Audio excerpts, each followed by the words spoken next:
بسم اللہ الرحمن الرحیم۔ میرا روحانی سفر، زندہ کہانیاں سیریز، اسپرچل انلائنمنٹ۔ السلام علیکم۔ میں اپنے ماضی کی کہانی ہرگز آپ کو نہیں سنانا چاہتی، کیونکہ یہ میرے لیے انتہائی تلخ ہے۔ یہ جہنم کا وہ دروازہ ہے جو میں بند کر چکی ہوں۔ میرے ماضی کا دور شاید میرے لیے ایک عذاب تھا۔ اگر ہندو میتھولوجی کو دیکھا جائے تو شاید میرے پچھلے جنموں میں کیے گئے گناہوں کی سزا تھی جو میں نے اس جنم میں بھگتی، مگر ایسا نہیں ہے۔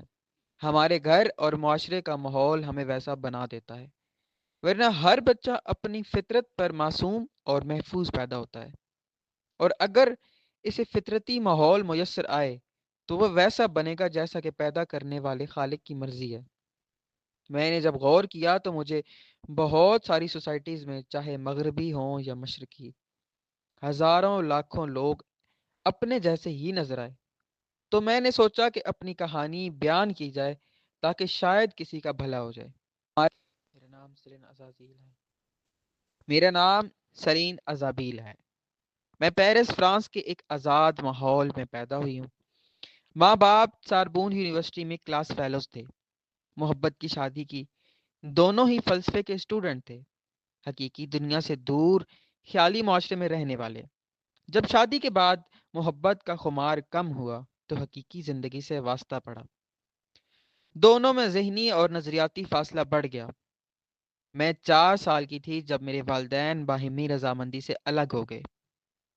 میں اپنی والدہ کے پاس رہ گئی۔ میرے والدین جب کام پر جاتے تو مجھے ڈے کیئر سینٹر پر چھوڑ جاتے تھے۔ اب چونکہ میں والدہ کے ساتھ تھی اور کچھ بڑی تھی تو مجھے نرسری اسکول میں داخل کرا دیا گیا۔ کوئی 2 سال بعد میری والدہ کی زندگی میں الیگزینڈر آیا۔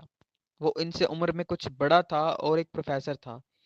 میری والدہ کہتی تھیں کہ وہ بہت محبت کرنے والا اور کیئرنگ ہے، تمہارا بہت خیال رکھے گا۔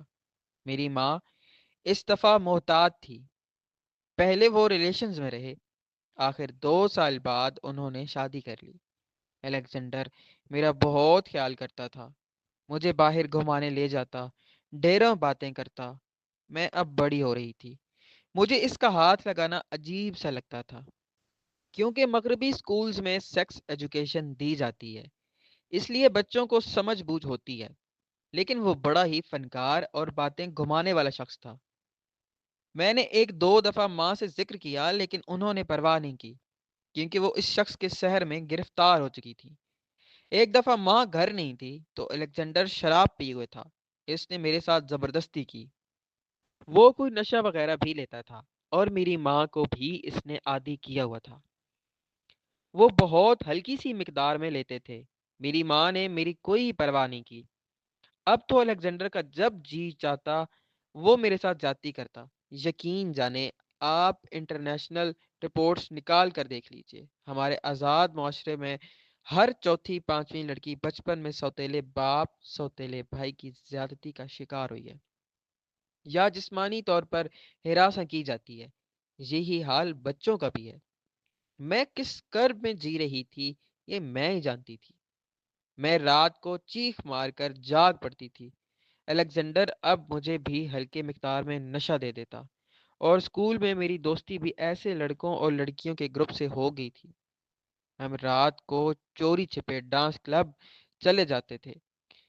جب میں 18 سال کی ہو گئی تو میں نے گھر چھوڑ دیا اور اپنے ایک دوست لیو کے ساتھ لیونگ پارٹنرشپ میں رہنا شروع ہو گئی۔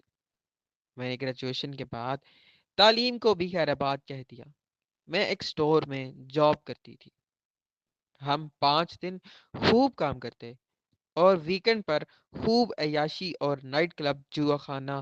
شاید ہی یورپ کا کوئی ایسا مقام ہو جس کی ہم نے سیر نہ کی ہو۔ ہم ہر طرح کا نشہ لیتے لیکن سکون نہیں تھا۔ لیو بیچارہ بھی بچپن میں اپنے سے بڑے کزنز کی زیادتی کا شکار ہوا تھا۔ آپ سوچ رہے ہوں گے کہ اس قدر سخت قوانین ہیں ترقی یافتہ ممالک میں، پھر ایسا کیوں ہوتا ہے؟ میں آپ کو بتا دوں کہ کیس رپورٹ ہی نہیں ہوتے۔ بچے اپنے سوتیلے باپ، بھائی، کزنز، انکلز، محلے دار، ٹیچرز کی زیادتی کا شکار ہوتے ہیں۔ یہاں بھی لوگ عزت اور بچوں کی بدنامی یا بعض اوقات اپنی بے حسی اور لاپرواہی سے خاموش ہو جاتے ہیں۔ یہاں جوان لڑکیاں ہوس کا نشانہ بنتی ہیں، کیس ہوتے ہیں، سزائیں بھی ملتی ہیں، لیکن پھر نئے جرائم شروع ہو جاتے ہیں، کیونکہ معاشرے میں وائلنس ہے، مادہ پرستی ہے، پیسہ ہے، نشہ ہے، ہر عیاشی کی آزادی ہے، لیکن پھر بھی نفس بور ہو جاتا ہے اور ایکسائٹمنٹ کے لیے نئے نئے انداز اپنائے جاتے ہیں۔ Pornography, violence, sex, rape and murders عام ہیں۔ اب یہاں محرمات کے ساتھ سیکس کیا جاتا ہے، عجیب شیطانی نظام بنتا جا رہا ہے۔ میں نے اور لیو نے ہر نشہ کر لیا، لیکن بے چینی ختم نہیں ہوتی تھی۔ اسی دوران ہم نے ایک شیطانی گروپ کے ہاتھ ہم لگ گئے، جو شیطان کی عبادت کرتے تھے اور جادوگری بھی کرتے تھے۔ ہم کچھ عرصہ ان کے ساتھ رہے، مگر یہاں اس سے بڑھ کر گندگی تھی جو ہم پہلے سے ہی کرتے تھے۔ بہت مشکل سے ہم وہاں سے نکلے۔ اس دوران سکون کے لیے ہم بدھ مت، ہندو مت کے مختلف میڈیٹیشن سینٹرز بھی گئے۔ وہاں بھی ہماری فیس ہم سے بہت بھاری لی جاتی۔ یوگا اور میڈیٹیشن کے مختلف ٹیکنیکس ہمیں بتائے جاتے، کچھ پریکٹس وہاں بھی کروائی جاتی، باقی گھر رہ کر کرنی ہوتی تھی۔ لیکن ہمارے نشے کی عادت میں کچھ کمی ضرور آئی تھی۔